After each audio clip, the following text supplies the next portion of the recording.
100% আগামী 2025 সনের শেষের দিকে অথবা 2026 সনের যাকে বলা হয় প্রথম 6 মাসের মধ্যে নির্বাচন হচ্ছে না। অসম্ভব একটি বিষয়।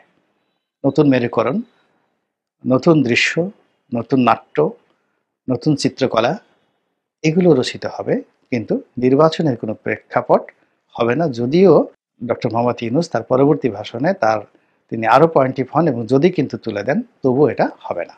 এভাবেই রাজনীতির সমীকরণ পৌঁছে গিয়েছে। এখন আমরা যা কিছু করেছি সবাইকে যার যার কর্মের ফলাফল ভোগ করতে হবে। আওয়ামী লীগ যেভাবে কর্মের ফলাফল ভোগ করছে, তো গত 4 মাসে রাজনৈতিক দলগুলো এবং যারা শাসন কার্য পরিচালনা করছেন তারা সমন্বয়ক, তারা যে ভুল ভ্রান্তিগুলো করেছেন সেই ভুল ভ্রান্তির যে পরিণাম এগুলো তাদেরকে কড়ায় গণ্ডায় ভোগ করতে হবেই, কোনো ওয়ে নেই। তারপরে এটা নতুন সমীকরণ, এবং সেই সমীকরণটা এখনো পর্যন্ত আমরা কেউ জানি না, কেউ স্পষ্টভাবে বলতে পারবো না। সব কেন চালে ডালে যেভাবে মিশে যায় ওভাবে মিশে গেছে।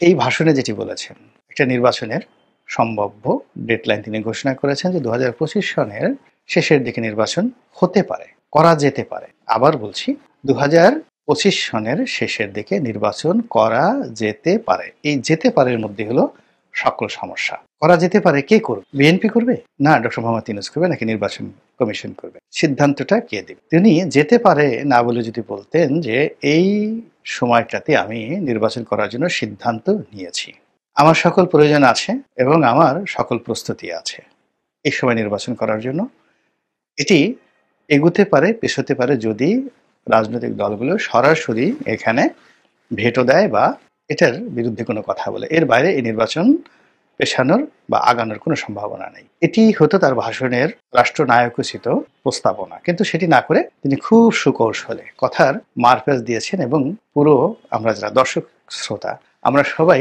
কদু মাকড়ার চদু হয়ে গিয়েছি। তারপরে তিনি বলেছেন যে কোনো কারণে এটা যদি করা যেতে না পারে তাহলে এটা পরবর্তী আরো 6 মাস সময় নিয়ে আমরা এটা 2026 সনে করা যেতে পারে যদি। এরপর তিনি আসলেন যদিতে।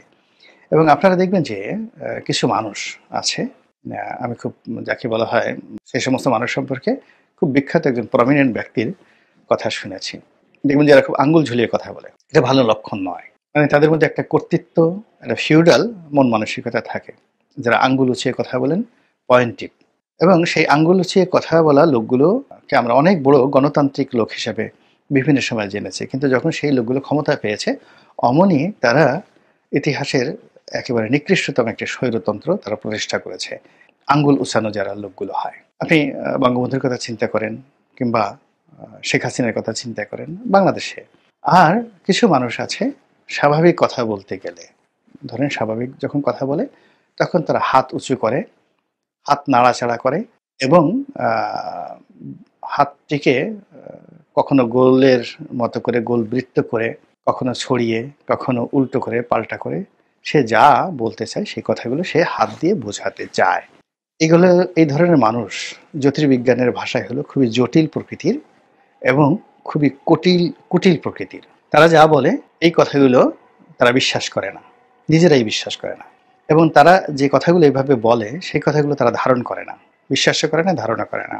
এই আমাদের এই সমাজে আপনি দেখবেন যে রাষ্ট্র ক্ষমতায় অনেক লোককে আমরা দেখতে পাচ্ছি যারা এই হাত ঝুলিয়ে কথা বলেন, হাত ঝুলিয়ে কথা বলেন, কথা বলার সঙ্গে সঙ্গে আবার তারা মাথা ঝুলান বেশি, শরীরও তাদের দোলায় বেশি, ফলে এগুলো নিয়ে অনেক সমস্যা তৈরি হয়ে গেছে এবং আগামীতেও তৈরি হবে। যেটা বলছিলাম যে ডক্টর মোহাম্মদ ইউনূস যদি এই কথাটা বলেছেন, যখন আপনি কোনো একটা প্রস্তাবনার জন্য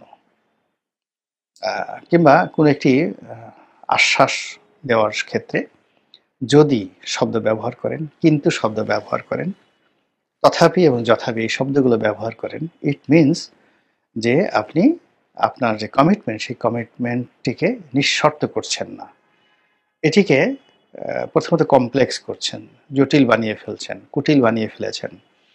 দ্বিতীয়ত এটিকে পয়েন্টিভ না করে এটিকে আপনি অনির্ধারিত করে ফেলেছেন, এটিকে শর্তহীন না করে শর্তযুক্ত করে ফেলেছেন। তো সেই দিকে ডক্টর মোহাম্মদ ইউনূস বলেছেন যে তিনি এই নির্বাচন করা যেতে পারে যদি যে সংস্কারগুলোতে তিনি হাত দিয়েছেন এই সংস্কারগুলোর মধ্যে যে সংস্কারগুলো একেবারে না হলেই নয় সেই সংস্কারগুলো যদি এই নির্ধারিত সময়ের মধ্যে হয়ে যায়, তাহলে 2025 সনের মধ্যে এই নির্বাচন করা যেতে পারে।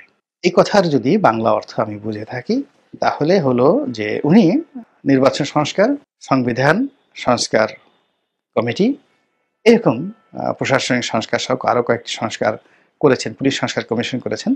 এর মধ্যে ধরুন 3 থেকে 4টি সংস্কার কমিশনকে তিনি টার্গেট করলেন এবং সেগুলো রিপোর্ট নিয়ে আলাপ আলোচনা শুরু হলো এবং সেগুলো হলো।